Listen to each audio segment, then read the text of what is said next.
আমার ফোনটা নিয়ে আমি বসেছিলাম ঘরের মধ্যে। তারপর আমার স্ত্রী লিলিকে ডেকে বললাম, কই গো, কি করছো?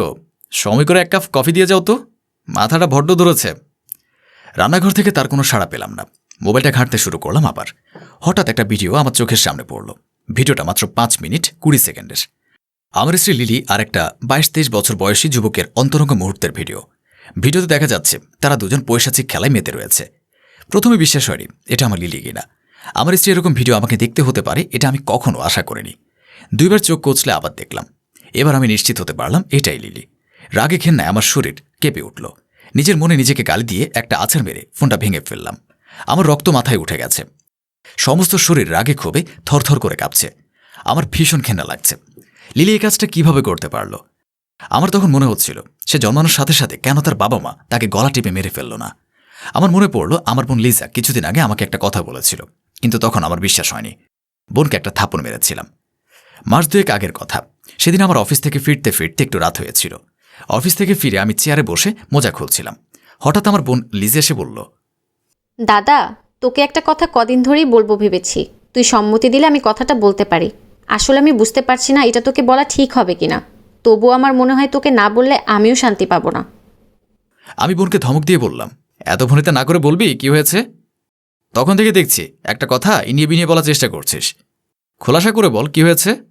ঘুরতে যাওয়ার জন্য টাকা লাগবে তাই তো, নাকি বান্ধবীর জন্মদিনে নতুন ড্রেস লাগবে, কোনটা? আমার বোন আমাকে থামিয়ে দিয়ে বলল, আরে না না, সেরকম কিছু নয়। আমার কোনো ড্রেস কিংবা টাকা কিছুই লাগবে না। আসলে আমি একটা কথা তোমায় বলতে চাচ্ছিলাম।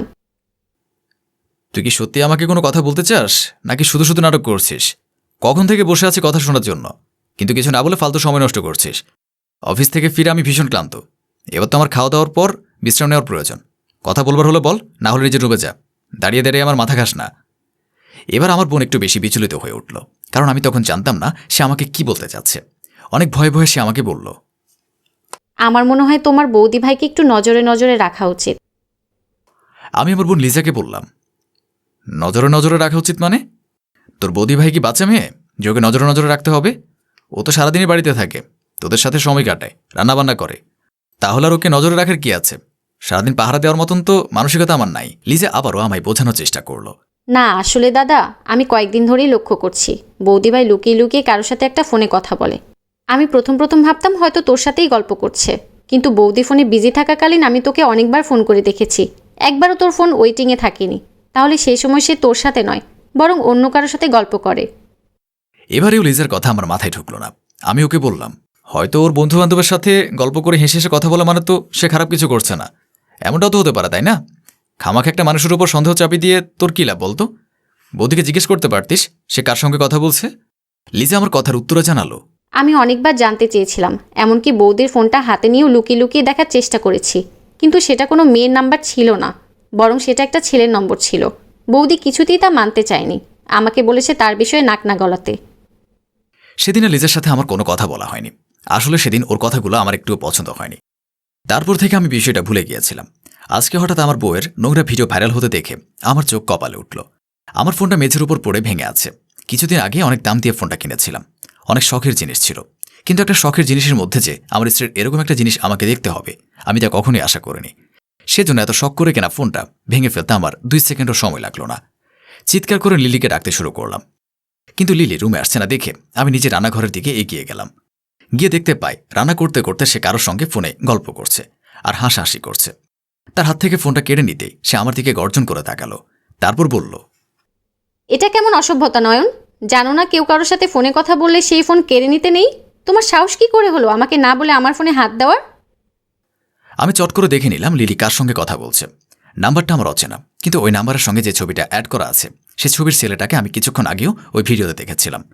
আমার আর বুঝতে বাকি থাকলো না লিলি যে ছেলেটার সঙ্গে কথা বলছে আসলে এই ছেলেটা ছিল ভিডিওর সেই ছেলেটা। তারপর নিজের ভেতরকার রাগ একটু কন্ট্রোল করে শান্ত ভাষায় ওকে জিজ্ঞেস করলাম, কতদিন ধরে চলছে এসব আমার আড়ালে? কি বলতে চাইছো তুমি? কি এমন চলছে? ওর ফোনটা ওর চোখের সামনে ধরে ছেলেটার ছবি দেখিয়ে বললাম, যে ছেলেটার সঙ্গে তুমি এতক্ষণ ধরে ফোনে কথা বলছো সে ছেলেটার সঙ্গে তোমার কিসের সম্পর্ক? লিলি আমার প্রশ্নটা এড়িয়ে যাওয়ার চেষ্টা করল। জানে না কেন যেন সে কিছুতে মানতে চায় না যে সে ভুল করেছে। আমায় ধমকের সুরে বলে উঠল, তুমি কি আমায় সন্দেহ করছো? কি এমন করেছি আমি যার জন্য আমাকে এত কথা শোনাচ্ছ? আমি মনে মনে ভাবলাম নেহাত ফোনটা ভেঙে ফেলেছি, না হলে লিলির মুখের সামনে সে ভিডিওটা চালিয়ে দেখাতাম যে ওর ব্যাপারে কি নোংরামো সকলের মোবাইলে ঘুরছে। আমার বউ একটা রাস্তার মেয়ে হয়ে গেছে। আমাকে চুপ করে থাকতে দেখে লিলি বলল, কি হলো, কথা বলছো না যে? কি বলতে চাচ্ছ খুলে বলো। লিলির তর্ক করাটা আমার ধৈর্যের বাঁধ ভেঙে দিল। আমি ঠাস করে একটা থাপ্পড় মারলাম লিলির গালে। তারপর বললাম, তুমি কি সত্যি জানো না যে তুমি কি ভুল করেছো? তোমার মতো মেয়ের মুখ দেখাও পাপ। সোশ্যাল সাইটে দেখলাম যে ছেলেটার সাথে তুমি এখন ফোনে কথা বলছো, সে ছেলেটার সঙ্গে অন্তরঙ্গ মুহূর্তে তোমাকে দেখা গেছে। সে ভিডিও দেখার পর তোমাকে যে এখনো কিছু বলেনি, এটাই তোমার ভাগ্য। কেন করলে এরকম? আমাকে একবার বলতে পারতে যে আমাকে তোমার আর ভালো লাগে না, আমি নিঃসংকোচে তোমাকে ডিভোর্স দিয়ে দিতাম। কিন্তু আজকে যে নোংরামি তুমি করলে আমার সাথে, তারপর তোমাকে ক্ষমা করা তো দূরের কথা, মুখ দেখতে ইচ্ছে করছে না আমার ঘৃণাবোধ হচ্ছে। লিলি আমার মুখের দিকে ফ্যালফেল করে তাকিয়ে রইল। সে আসলে ভাবতেও পারেনি যে ছেলেটাকে সে এতটা বিশ্বাস করে সব কথা শেয়ার করেছে, যার সাথে বিছানায় নিজেকে বিলিয়ে দিয়েছে, সে ছেলেটা তার প্রাইভেট ভিডিওগুলো এভাবে সোশ্যাল মিডিয়ায় পোস্ট করে দেবে। আমার হাত থেকে ফোনটা কেড়ে নিয়ে লিলি ছেলেটাকে আবার ফোন করল। এসব কি শুনছি? তুমি নাকি আমার প্রাইভেট ভিডিও সোশ্যাল মিডিয়ায় পোস্ট করে দিয়েছো? তোমাকে আমি কত বিশ্বাস করেছিলাম, স্বামীর সঙ্গে বিশ্বাসঘাতকতা করে তোমাকে সময় দিয়েছিলাম, নিজেকে বিলিয়ে দিয়েছিলাম তোমার কাছে, কিন্তু ভাবতেও পারিনি তুমি আমার এত বড় সর্বনাশ করবে। সে ছেলেটা ফোনের ও প্রান্ত থেকে খলনায়কের মতো হেসে উঠে বলল, তুমি কি ভেবেছ কোনো কিছু এমনি এমনি হয়? তোমার এই ভিডিওগুলো আমি বিক্রি করে লাখ লাখ টাকা কামিয়েছি, আর ভবিষ্যতে আরও অনেক ভিডিও আছে যেগুলো আমি সোশ্যাল মিডিয়াতে পোস্ট করে অনেক টাকা ইনকাম করব। তুমি যদি চাও তোমার এই ভিডিওগুলো আমি ডিলিট করে দেই, তাহলে আমার অ্যাকাউন্টে এক্ষুনি 50 লাখ টাকা পাঠানোর ব্যবস্থা করো। আর না হলে আমার সাথে কাটানো সমস্ত মুহূর্তের ছবি আর ভিডিও আমি পাবলিক করতে থাকব। আমার চোখের সামনে লিলির জীবনটা ভেঙে যেতে দেখে আমার ভীষণ অসহায় লাগছিল। লিলি কান্নায় ভেঙে পড়ল আর ছেলেটাকে ফোনে জিজ্ঞেস করছিল, তার মানে তুমি আমাকে কখনোই ভালোবাসোনি, শুধুমাত্র টাকার লোভে ভালোবাসার অভিনয় করে গেছো, আর আমি তোমাকে বিশ্বাস করে এইভাবে ঠকলাম? ছেলেটা বলল, একটা বিবাহিত মেয়েকে কেউ কেন ভালোবাসতে চাইবে, সেটাই তো তোমার প্রথম ভুল ছিল।